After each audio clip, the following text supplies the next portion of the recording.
Pistons fans, let's talk. The Pistons actually have a very intriguing, interesting roster. And it kind of snuck me by surprise in how quickly and swiftly Troy Weaver have assembled this roster. Uh, I guess you could say from the starting points from with Stan Van Gundy and I'm losing thought of the gentleman who took over for Stan Van Gundy. And then that first drafting, and no, let's say the first stance of assembling the Piston roster of Troy Weaver, where it went from there to where it's at now. It's like it moved very swiftly. It moved at a pace that it seemed like it didn't take long to get here. As much as the fans, or I won't say fans, but as much as the gripe have been from those, whether it be locally or nationally, about the Pistons. They're in the bottom of the league. They only won 17 games. They're this. At the same time, you it caught me by surprise, like how I don't want to say vastly, but how fast that Troy Weaver, that is, and Troy Weaver and the staff, how they accumulated this team. It's not like where they went the Marcus Morris or the Plumlees, Plumlees, forgive me, and Olenek, and how they went from that of trying to assemble a roster to this roster is so like it so has so much flexibility that at any okay, if K goes down in like a past roster is equivalent to a disaster, in terms of win losses. Now if okay, God forbid, if K goes down again, or any player goes down, it's not. Don't get me wrong. I don't want any, you know, I don't want to say they keep. Let's say they keep players, or the ones who is expected to be the key players to have any setbacks or the sort. Nonetheless, this roster has improved in a way that of taking the next step of development.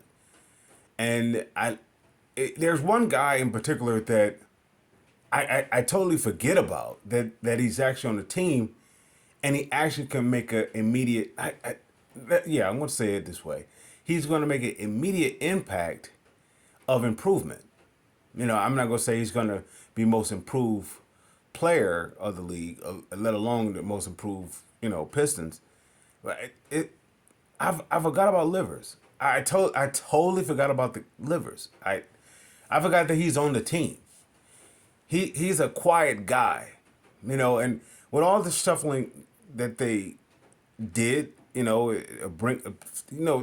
didn't have much of a hyped up off season. The Pistons, that is, bringing in, these, I don't know, recognizable names or whatnot.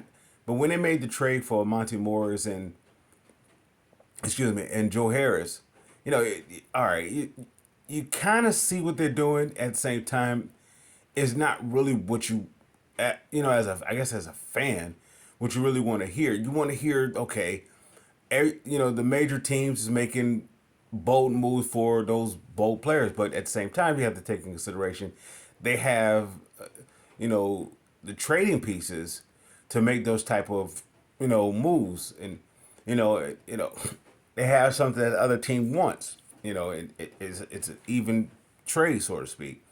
When it comes to the Pistons doesn't have that. The actually Pistons had for the value of for the value of Monty Morris and Joe Harris. They actually had the trading capital for that, and which was the financial thing. So if you don't have, let's say, the top superstars or the top 10 players or 15 players of the league, that you're willing to, I guess, expand, not expand. Forgive me. To make it, yeah, I guess you could say expendable. If you're not willing to do that, then I guess your next tier is to have the cap flexibility to make a trade. And so if you don't have option one, which would be your option A, which is to have a top key player that has maybe ran their course here at at their current team, and okay, it'd be best suited for the organization, what is the player, as well as the possible trade partner that you can move on from this player. All right, Pistons doesn't have that luxury. So if the fans go in and they say, okay, the Pistons need to go after this player, go after this player, but you have to take into consideration, does the team that the fans want the Pistons the player that the Pistons want to pick up, does that opposing team want any of the Pistons assets that would be considered tradable? Now, when we think about Pistons assets being tradable, we're talking about basically like 1 year players or projected players or project players. You know, you talk about Bagley, Wiseman, Killian, Alex Burks, Boyan. You're not talking about the mainstays. You're talking about guys that is, you know, projects or they're rental players.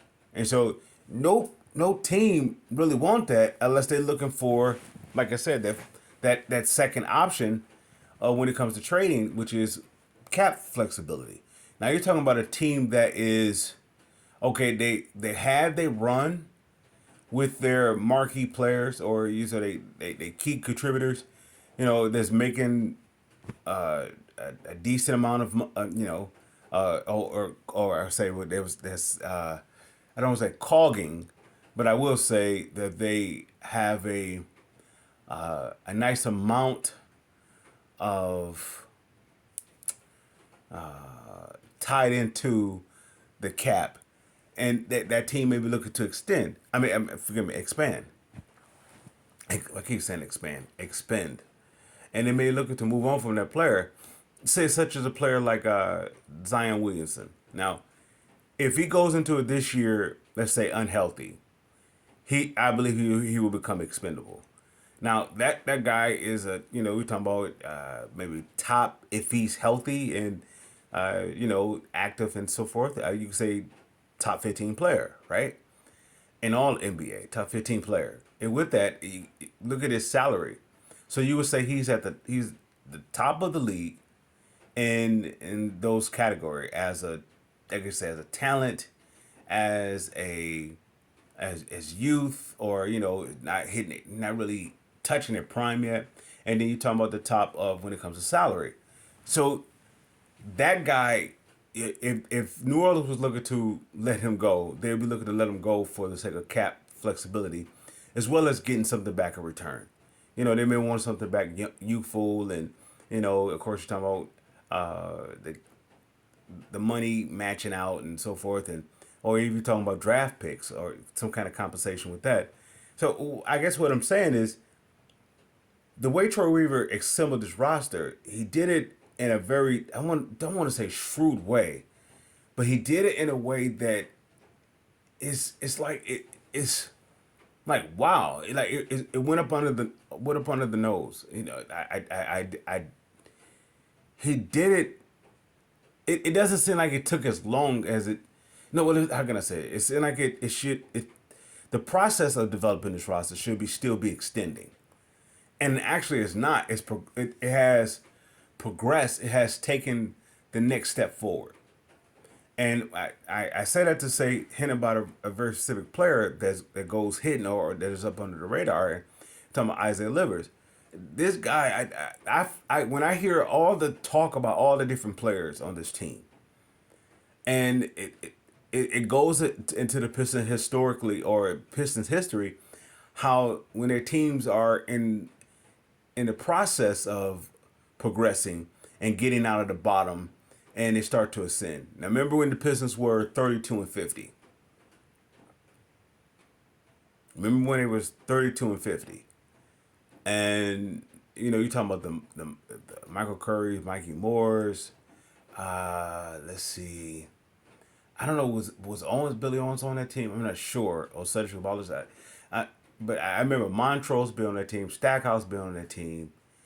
Uh, Bill Wallace, I think that was part of the first trade, the first part of the trade. I think Jerome Williams was there, and Lindsey Hunter, I think he was there, and I know Chucky Atkins was there. So you're talking about they pretty much have a throw on the wall, and we don't have nothing to build off of. And then all of a sudden, Ben Wallace blossoms out of that. I don't know, you know, I, out of that roster, he was the bright spot, and now you got something to build off of.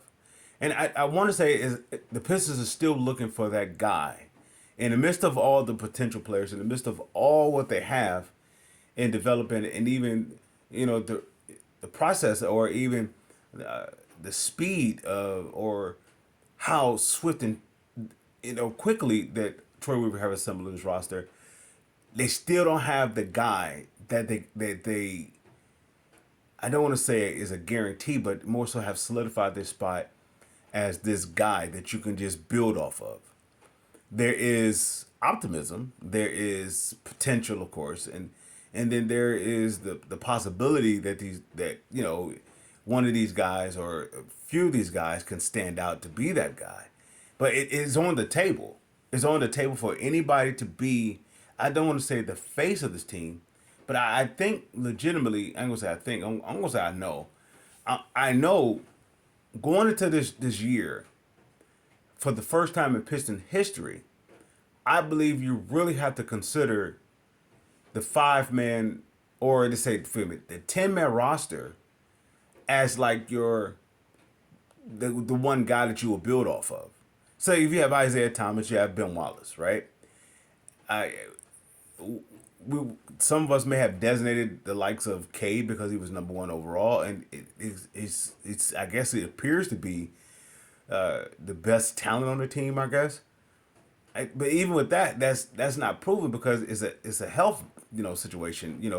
We the potential there, you know the stints that he was able to show. Okay, yeah, but at the same time, when you look at the likes of Isaiah Thomas and Ben Wallace, you saw it on of course they was on losing teams, but you saw it night in, night out, and that gained, you know, they gained the respect, I guess, and gained the accountability that, okay, to those were similar to those rosters, from Jack McCloskey to Joe Dumars, that okay, we could build off these guys. I don't know if Troy Weaver's. Of course, he got a better insight than I do. What he's projecting to see, or what he does see, about who possibly could that guy be, and that's why I would say I don't think, in first time in history, the Pistons history, that is, it has to be that one guy. I could believe it could legitimately be 10 guys, and they're what I mean by that. The NBA has always has had a stamp on having the face of a franchise. Okay, and out that, you market and so forth, and you build around it, and you move, you move in that, in that style, you move in that direction. Nonetheless, when it have, when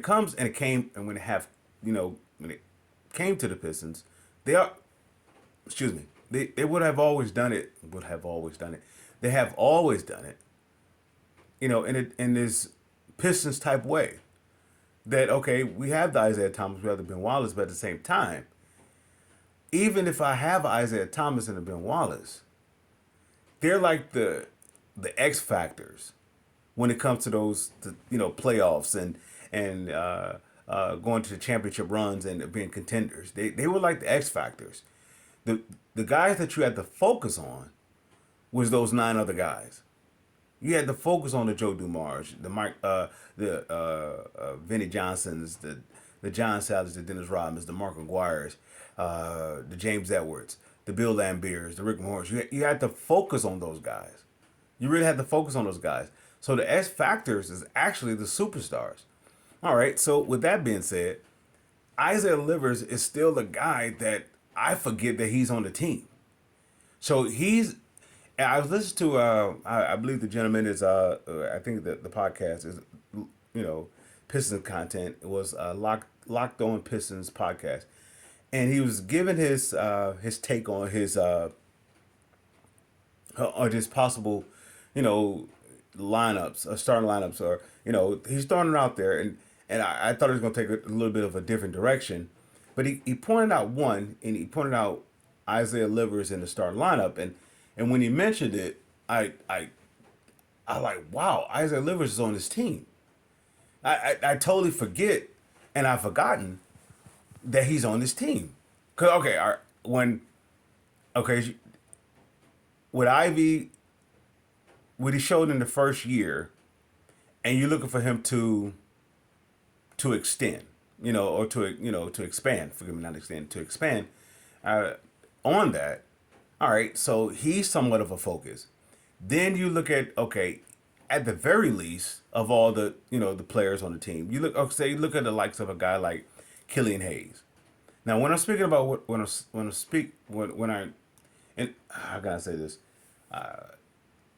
When I'm speaking about the players and being very specific, I'm speaking about the players that they brought in, the draftees, of Troy Weaver, that is. And so when I think, at the very least, like I said, Killian gets a lot of talking, a lot of publicity. It's a negative publicity, but nonetheless, he gets more than Isaiah Livers. So when I hear about when the gentleman, Mr. Hill, was when he mentioned that Isaiah Livers in the starting lineup, I said, wow, I forgot Isaiah Livers was really on the team, because there's not much talk about him, and that's not a negative or a positive thing. It's just not much talk about him. This is historically, this is a Pistons team, because you could talk about the likes of a Lindsey Hunter and Mike James. You could talk about a let's see, Mimino Core. You could talk about Tayshawn and Rip and Sheed and you could talk about these different players. Chauncey, you could talk about this 10-man roster. You could talk about different other players, and they equally make this impact at the same time. Your star, or your franchise player, or your foundational piece, let's say that way. Your foundational piece is like getting laid in the background. So okay, Killian is at the very least of out of all the Troy Weaver, let's say in the last past, I want to say 3 years. Okay, let's go back 3 years. Out of the last past 3 years, Troy Weaver drafting, or off season moves, dealing with drafting, not so much free agency. When you think about, like, Killian is the very least. Even he's the very least of it. Even though he was, a top 10 selection, you know, he's the very least out of all what Troy Weaver has assembled. And then I look at, if I were to do a quick comparison of expectations, or even longevity on the team. If I were to put a matchup between Isaiah Livers and Killian, like who's likely to be on this team, I'm going to say Isaiah Livers, because I see Isaiah Livers taking that next step forward. Maybe his slight was against that was against him was that his durability, or he wasn't able, he came in as coming in as drafted. I think injured. I think he came in injured, so he has that. I don't want to say against him, but that I think that is his.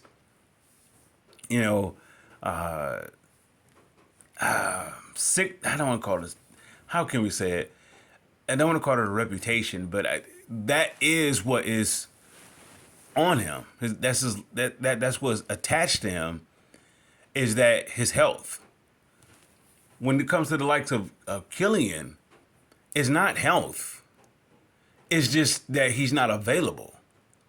I mean, he's a healthy scratch, but he's not available. He's not that reliable, dependable guy that you can consistently understand what you're going to have. So I think he's most likely to be expendable more so than excuse me, more so than the likes of Isaiah Livers. So that is very telling about if Isaiah Livers is a 3-and-D guy, right? And Killian Hayes is a playmaker defense guy. You can see they both have attributes to contribute towards this team. They both can have a role. It will, but it will come down to who is most dependable and reliable. Killian is he doesn't check off that box. He's not he's not dependable or reliable in that regard. So this is overall it goes back to the start of this, how much Troy Weaver has assembled his team, and that even when I hear the likes of the comparison to other teams that are rebuilding, and they may say Detroit is like the last, or the not as high as those other ones, or as much as advanced in terms of starting to compete, or to be knocking on the door as okay to make some noise. They don't get that kind of recognition or respect. Well, I like it, and I actually quite enjoy it. For the reason is it's like it's the Pistons historical type approach. It goes up under the radar. But however, if anybody paid attention to any team of the Pistons when they finally had their building block, they were quiet, making noise, but that noise is constantly getting louder and louder and louder. How do you go from 32 and 50 to 50 and 32? They start making noise. But that 32 team was making little noise up under the radar with the likes of a Ben Wallace. They was making little tiny noise. And you kind of saw it birthing. And by the time not even by the time they get to the Rasheed Wallace, of course, you're talking about championship caliber type roster, but by the time that they was able to get Chauncey and Rip, you saw it. You saw it like, okay, all right, they're finna take off. Because if you're winning with the likes of, well, not winning, but if you're actually making improvement with the likes of Chucky Atkins and, John Barry and that sort of thing, even though they wasn't technically, well, Chucky Atkins, I believe he was a starter. And then they eventually moved on from him being a starter to Daniel Barrows. But nonetheless, but you saw it. I say the same stuff, thing. And with Isaiah, if Asar Thompson, which makes this the point, and I close out with this. If them drafting, let's say this way, them drafting Asar Thompson changes, I don't want to say it changes the trajectory of the team in terms of progression. It doesn't. And I almost want to say it speed up the process. It actually, it I don't know. It does. It sped up the process. Drafting Asar Thompson sped up the process. That is a guy that every team is looking for if they don't have it. Asar Thompson, I hear the likes of, I hear the comparison of, okay, he's a Iguodala, he's a this guy, that guy, a Kawhi, or he's this. I put him in the mind of a Scottie Pippen type. Remember when Scottie Pippen was first drafted? He was nowhere near Hall of Fame type player. His game had to develop. The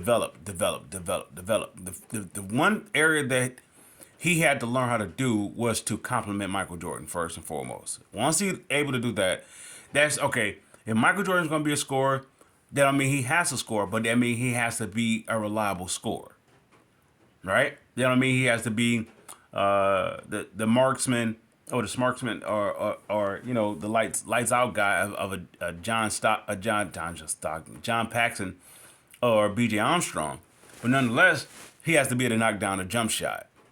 So he became the first thing he became was a compliment to Michael Jordan. So I say that when it comes to Asar Thompson, he put me in mind of that Scottie Pippen guy that can do everything equally well. And Scottie Pippen, okay, in his era, I would say, of course, I got Grant Hill above him, but Grant Hill is a different talent, and at the same time, Grant Hill had to carry a franchise. Scottie Pippen didn't have to. Most people wanted Scottie Pippen to carry a franchise, but Scottie Pippen is a better as a complementary player to the guy who has to carry the franchise player. He makes Michael Jordan better because everything that Michael Jordan doesn't have to do, Scottie does. And everything that Scottie doesn't have to do, Michael Jordan does. He's the perfect complement. So I say that to say that Asar Thompson is the perfect complement to the likes of, let's say, Cade and Duran. He's the perfect complement to those two players. I understand we jumped off the Isaiah Livers thing, but ultimately what we're talking about is how swiftly and how it's a smooth transition, and I want to say the losing even is it's kind of like overshadowed by how impressive this roster has been assembled. What I mean by assembled, I don't mean like, okay, you get this player, get this player, get that player. I mean assembled as in like how they're when Troy Weaver made the statement, I'll put my locker room against anybody. How he developed this roster, that it is a cohesive unit. Each player complements each other. It's not that you try to get a whole bunch of players and throw on the wall and they hope they figure it out. But each player is almost like the player already know I can complement this player. And of course that goes back to what Dwayne Casey was establishing. When Dwayne Casey did the foundational work, and now the players can come in, such as to say for the likes of Asar Thompson and Sasser, right? It's not that they know their role, they just see it. But look at that though. It speaks very highly of the team or the roster that Troy Weaver has assembled, and very specifically the players that he has targeted. The players are saying, they coming in at 19, 20. They're definitely not 25 plus, and they coming in saying, I can see how I could benefit this team, and not just see it and not just say it. Okay, from the summer league to the Hines run, the footage that you get, you see the players actually filling in that slot of complementing those players. Okay, like, say for example, Asar Thompson, you see how he complements Duran and Cade. And let me also include this Ivy too as well. I'm kind of rocky on Ivy. No, I don't want to say rocky. I'm more like I don't want to say standoff approach. I want to see him take the next mental approach, mental approach, take the next step forward in the mental approach of the game, athletically, or in terms of putting in the work and everything, and he's at the top. He's the top of the charts. I want to see him take the next step forward in the mental approach. That not so much he's confident that no one can stop him or this, that, and the other, or even when the players show that the footage of them working on this, working on that. I want to be able to see the expansion of the basketball IQ. That's what I want to be able to see, where the game is slowed down for him, and of course that means it's sped up for everybody else. So Asar Thompson complements. He's the perfect complementary piece. That's why I put him in the likes of a Scottie Pippen more so than the Iguodala, or Kawhi. Well, I guess you could say Kawhi when he was with San Antonio, he was that type of player before he branched out, became on his own. He was the perfect complementary player, to their continuance of the San Antonio run when Tim Duncan and Tony Parker and Ginobili was running down. He was the perfect complement to them. So I get that. I get the comparison with that. So with that said, this team is, and I constantly say this team, but when people want to compare this team to other development teams or rebuilding teams, it's a totally different deal because more than likely those other rebuilding teams actually have a leg up on the Pistons in some way, in some form. They actually have a NBA like a NBA. I want to say assistance in their development versus the Pistons. Whenever the Pistons have to rebuild, it is always from a disastrous standpoint.